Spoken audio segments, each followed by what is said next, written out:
Hello, my name is Gavin. One thing that you need to know about me before we start is I love stories. I love telling stories, and I'm fascinated about what makes them work, what makes them good, what is a good story consisted of.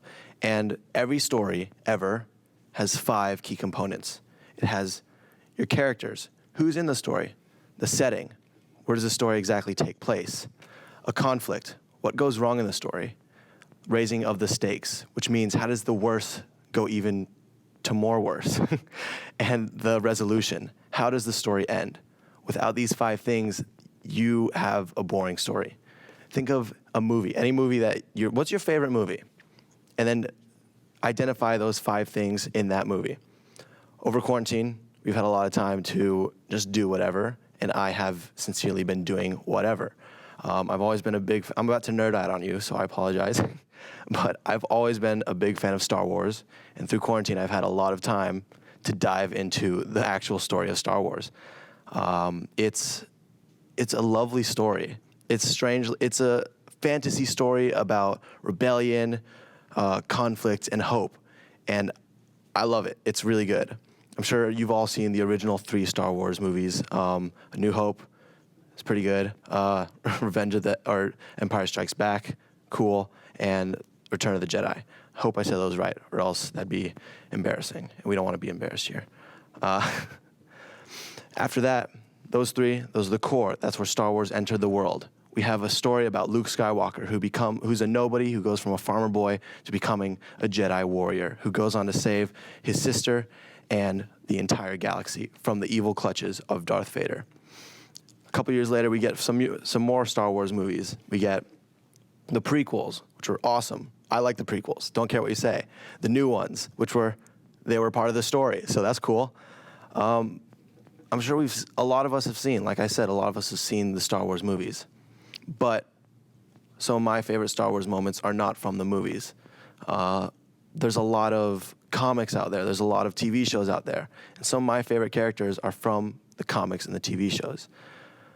They are so complex, these characters that George Lucas and his people have created. And I don't know, it's just something great about it. Like Darth Maul, one of the coolest characters in my opinion, shows up in the movie for like 10 minutes, but he's such a complicated character, and we would never know unless we'd look. Why would I bring up Star Wars? We're in church. What are you doing, Gavin? Well, I'll tell you. There's so much more to this universe than if you dive in, than what meets the eye. You get your Hollywood movies, cool. You go home, think about it, talk about it with your friends, cool. If you dive in, you won't really get to experience the entire story. Each movie, let's go back to movies, develop on the overall story as well, and along with the TV shows. First ever Star Wars movie, we get Luke Skywalker, like I said, random nobody. Princess Leia sends Obi-Wan Kenobi, this mysterious figure, a message from her spaceship. Luke Skywalker's like, oh, we need to save her, she's in trouble. Obi-Wan is like, all right, let's do it. Characters, Obi-Wan, Princess Leia, and Luke Skywalker. Setting, space. It's called Star Wars. They're in space. A long, long time ago. Conflict, Princess Leia's in trouble. She needs help. So Luke and Obi-Wan get a few pilots, Han Solo and Chewbacca, and they go on their way. And they're like, let's save this princess. Raising of the stakes, that's no moon. They find this giant space station that's designed to destroy entire worlds. Uh-oh, that's not very good. Resolution of that movie, they blow it up. All fun and dandy, they get their rewards, and they all go home. Cool, end of the story. Perfect wrap-up to a good movie. Next movie comes out, the story expands. There's more to it. The movie after that, it expands even more. Cool, round it off. 3 movies right there of rebellion, hope, and Jedi and the Force. And then sequels, it expands even more. The new ones, it expands even more. And then these stories that I was talking about, the comics and the TV shows, are little interwoven stories, into things that expand on the overall story. Why am I telling you this? We're going back to that question. Why? What's the point? We give all these people so much credit. We give all these directors and these Oscar-worthy people so much credit for making movies like Star Wars, the Marvel franchise, I don't know, name your favorite movie, like I said. Why do we give these people so much praise? And I believe that they deserve that. They're smart people. They've come up with these fantastic stories.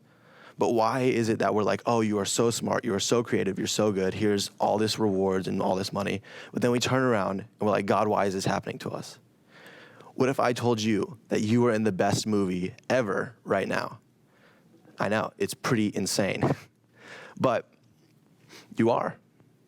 Who are the characters? Who are the characters in your life? My movie, my characters, my family, my friends, people I come in contact with every single day. Setting, Florida, soon to be Nebraska, going to college soon. That's pretty cool. Conflict, there's conflicts all the time. There's so much major plot points in every single one of our lives. For me, my first conflict, I think, when I was in 8th grade. I know, 8th grade sucks. I apologize if you had a bad 8th grade too. 8th grade was the year where I was kind of like, hey, my family are kind of like human, and they're not that great. Not saying that my family aren't great, but they're human. Same like you and me. We are not that great. We're human. We make mistakes. At that point in my life, there was so much questioning and stuff like that. On top of that, girls were kind of cool at that time, you know? They still are kind of cool. The first girl I ever talked to was in 8th grade, and she was not that great. She was a very interesting character. I was not very good at talking to girls at the time. And she knew this, so she would kind of abuse that power in a sense, where she would be like, oh, I like that, that was good. And she would like reward me in some sort, and then be like, no, I didn't like what you did, and then punish in another sense. No, I'm not here to tell you my sob story. I'm here to tell you about why I followed Jesus. By the way, I'm telling you why I followed Jesus. I didn't think I mentioned that before. But this whole back and forth on top of me being like, whoa, people are people and they're not perfect, was kind of strange. And that's when I started opening up my eyes and seeing like, whoa, there's a lot of bad in this world, not just the bubble that Fleece or whatever Christian education you go to has created for me. So that was weird. There was a lot of questioning, like, God, are you real? Who am I even talking to? Why are you doing this? Why are you letting this happen? And at that time, I was like, yeah, there's no God. My 8th grade little mind was like, yep, that's it. We're done. All right. It's been good. Whoever you are, mysterious person that doesn't exist. All right. I'll see you later.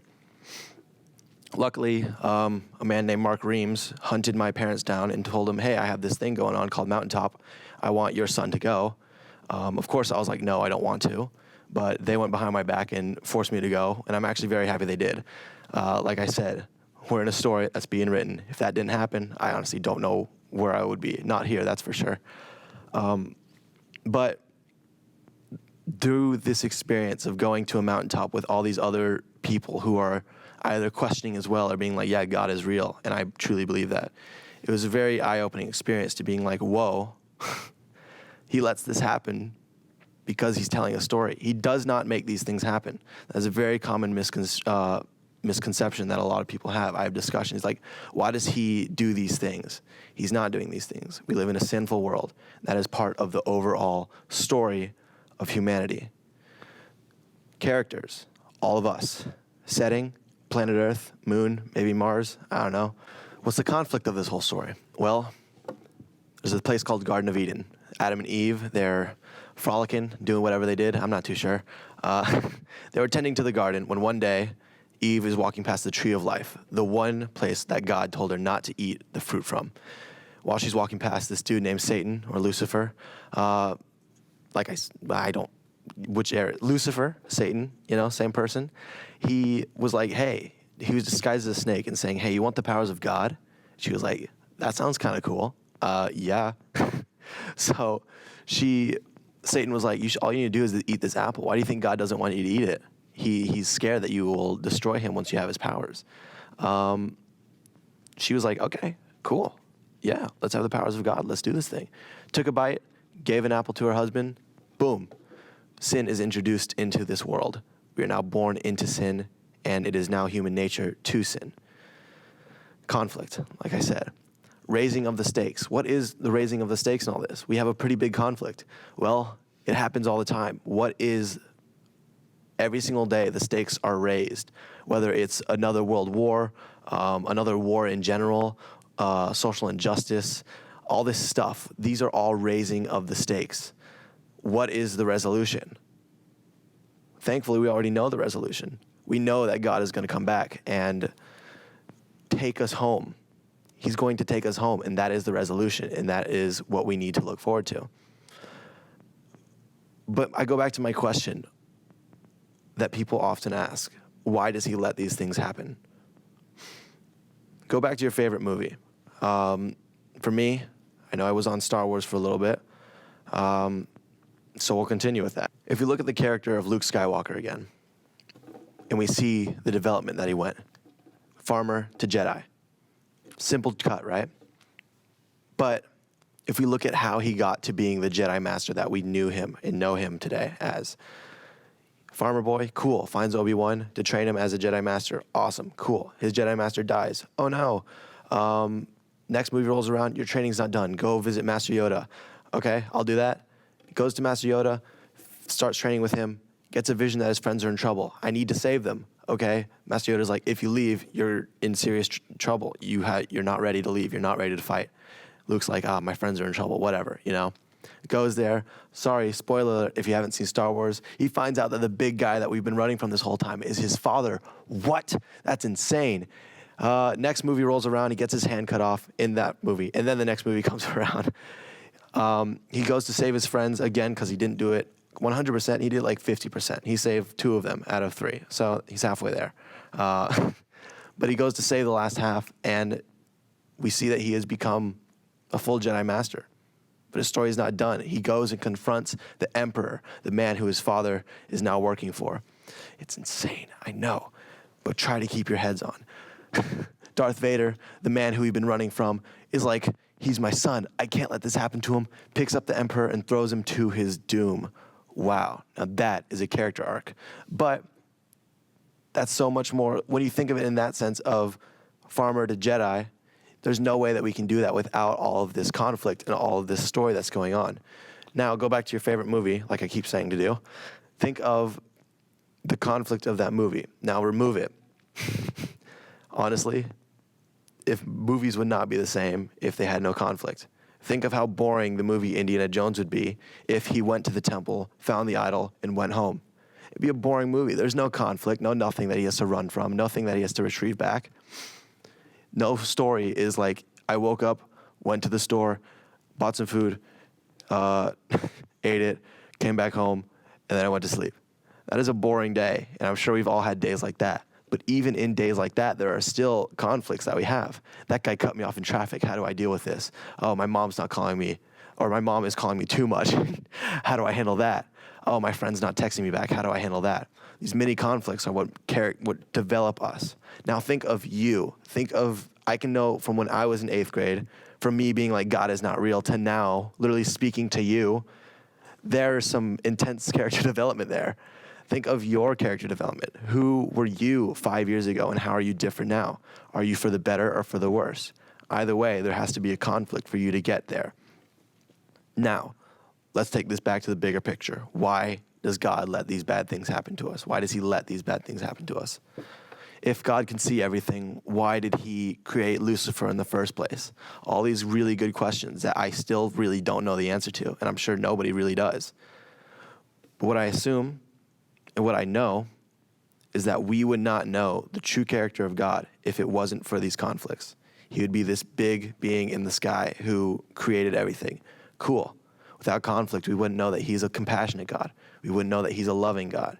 We wouldn't know that he is an awesome God, a radical God. He is a reckless God. All these things we would never know if the fall never happened and if these raising of the stakes never happened. Now, Gavin, you've been talking for a long time. Where's the Bible in all this? Well, look at the Bible just in general. There's all of these stories across. Your favorite Bible character. Mine's Joseph. I think he's a cool dude. That's the reason is because when you know the end of that story, it makes the entire story better, in my opinion. Adam and Eve, Joseph, Moses, all these people. Jesus. Across the entire span of the Bible, we have all these major characters that are just so complex that we brush over and we learn about in Sabbath school.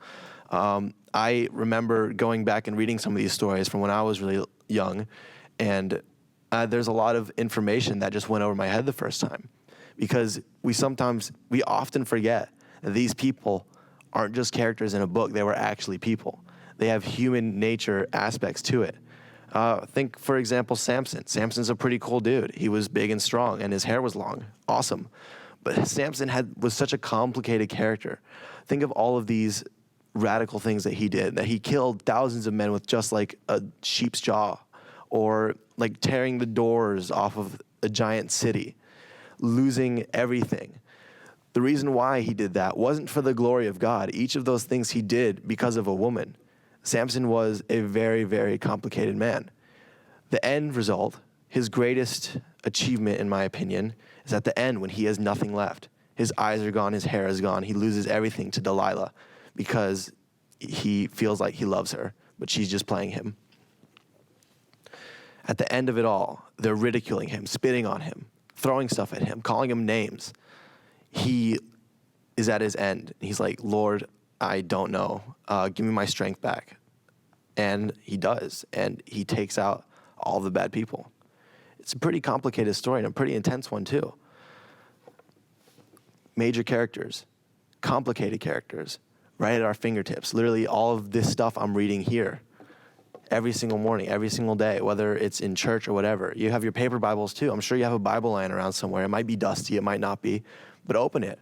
Read go back to who you think your favorite Bible character is and read about them.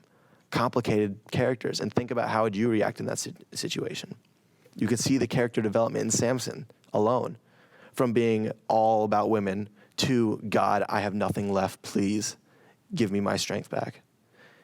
Complicated, fantastic, amazing. But this movie is fantastic as well, the one that we are in, because it is super complicated. Think about this. Every character that you walk past, every side character in your movie, whether it be your friends, I spent the night at a friend's house last night. Cool, awesome. My side character, he was in that scene of the movie. His story, he has one.